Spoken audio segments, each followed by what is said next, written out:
Hi, everyone. My name is Martin Barna. I'm Director of Planning and Scheduling for Dash. First off, on behalf of everyone from Dash, I just want to say that we hope that you're all doing well. We hope that you're taking care of yourself and your friends and family.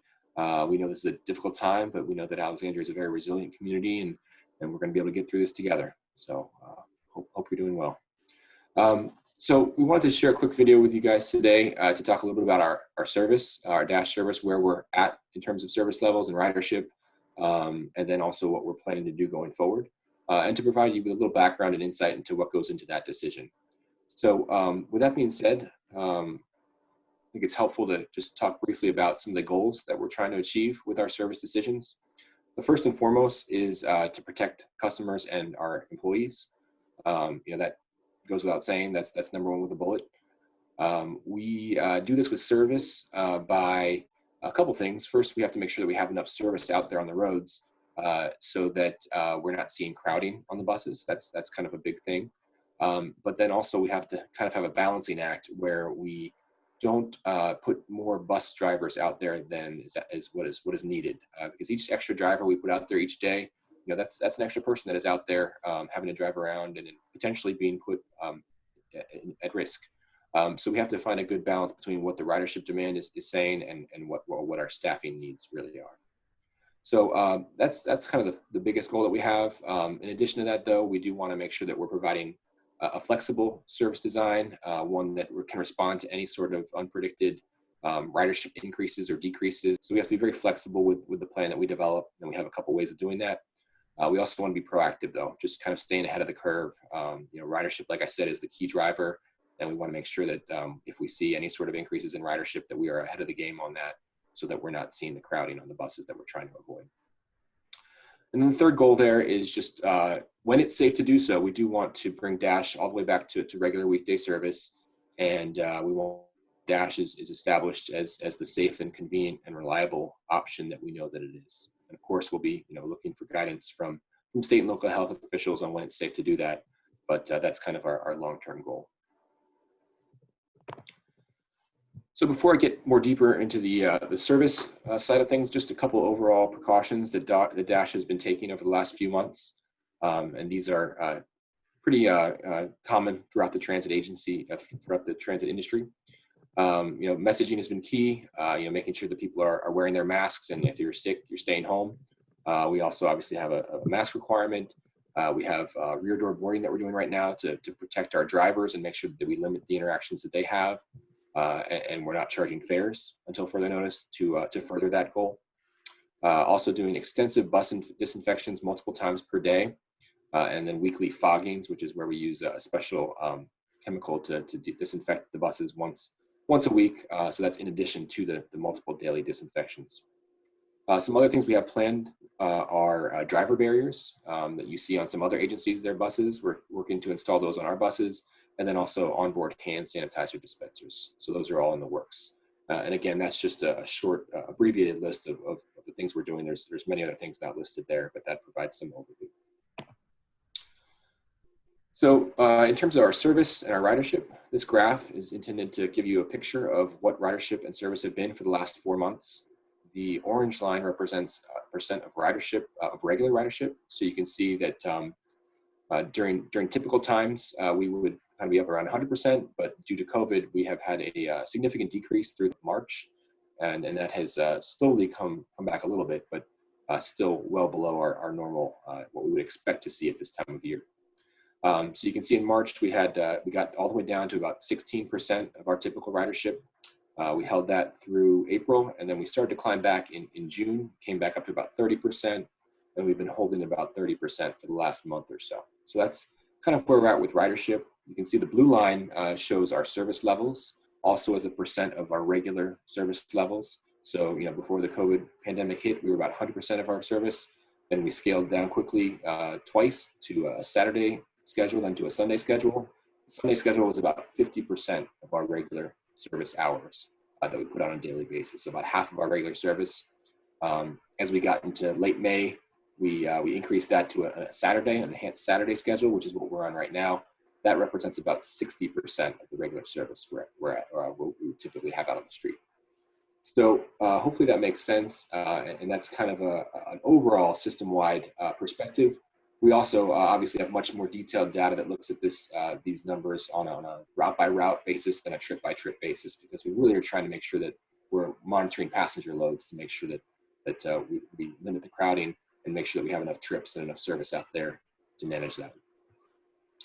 So a couple other things I want to touch on. First, we're looking at our next service change and when that would happen. And when we do that, we have a lot of key factors, 5 key factors that we tend to really focus on in our internal discussions. The first, obviously, is ridership and passenger loads, like I just talked about, keeping ahead of the ridership demand on that. The second is public health considerations. We are participating in regular weekly meetings, both locally and regionally, where we hear from public health experts about what we're expecting. We hear, all the stats and the latest trends, and so we're monitoring that closely. And what we've heard from Alexandria is that there is potential that they are expecting that there will be an increase in cases in the coming weeks. Since the rest of the country has seen that quite a bit, they're expecting that there will be some increase in cases in Alexandria in the coming weeks. So that's something that we're paying very close attention to. Other factors, obviously, we need to have enough operators and enough buses to provide the service, so we need to track that. And then we also coordinate very closely with other regional partners, Metro, Metro Bus, Metro Rail, Arlington, Fairfax, et cetera, since we recognize that a lot of our customers use more than one transit agency during their travels, and we'd like to be consistent to some extent, or to the extent we can, across different agencies. Other considerations that are more specific to the current situation. We recently found out last week that ACPS, that's the Alexandria Public Schools, will be starting the school year off with a distance learning model, and that will go through early November. And that does have a significant impact on our ridership. We have a lot of riders from the high schools, T.C. Williams in particular, but then also that affects the parents of students and their ability to get around and to use transit. So that's something that we watch very closely. As well as the federal government is the other big organization that we watch to see what their travel habits are going to be. Like I said, we want to be consistent with other regional transit partners. We know that WMATA is making several adjustments to their service. Metro Rail in mid-August, August 16th, and then Metro Bus, August 23rd. So we are aware of that. I think both of those are going up to kind of a reduced weekday type service. Likewise, Arlington is doing the same thing on August 23rd. And then Fairfax is moving up to full weekday on August 30th, or at least they're planning to. So and then also we have other feedback that we get from the customers, from the operations team.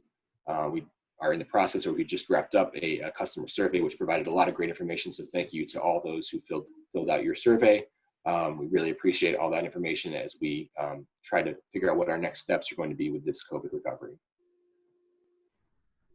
So in terms of what our next step is going to be, we are planning a weekday plan. We are currently on enhanced Saturdays. This would be an increase to reduced weekday. If you'll recall, I said enhanced Saturday. Our current plan is about 60% of our current service levels. This new reduced weekday plan would bring us up to about just over 80% of our regular weekday service. So pretty good increase.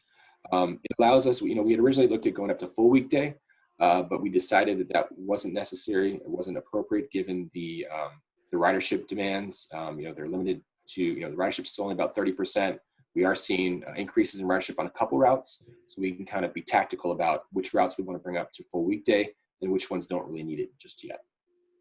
So that's the plan is a reduced weekday service, and a lot of the more commuter heavy routes like the AT3 and the AT4 are the ones that are having lower ridership, and those are the ones that wouldn't come up to full weekday service just yet. We also would continue our suspension of the King Street Trolley Service. We're not planning to bring that back for probably a few more months.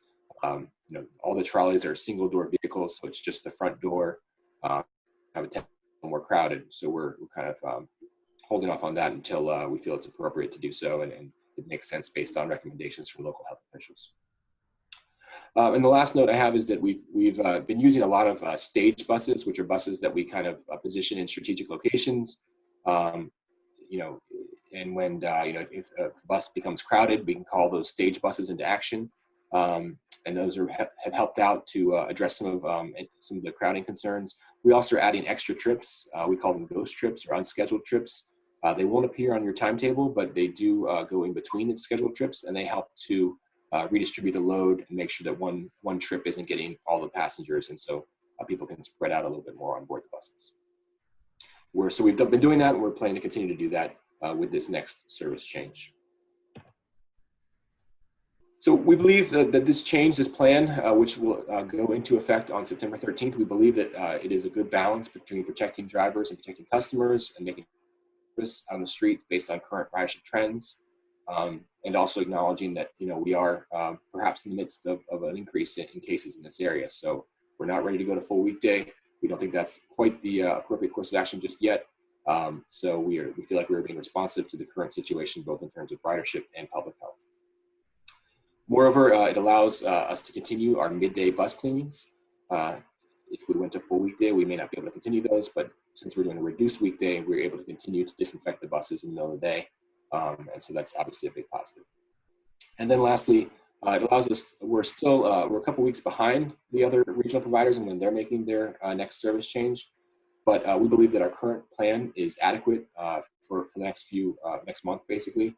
And we will be able to deploy the stage buses and the extra trips strategically to make sure that if we do see any increases resulting from Metro Rail increasing service or Metro Bus, that we have the resources to adjust and adapt to those.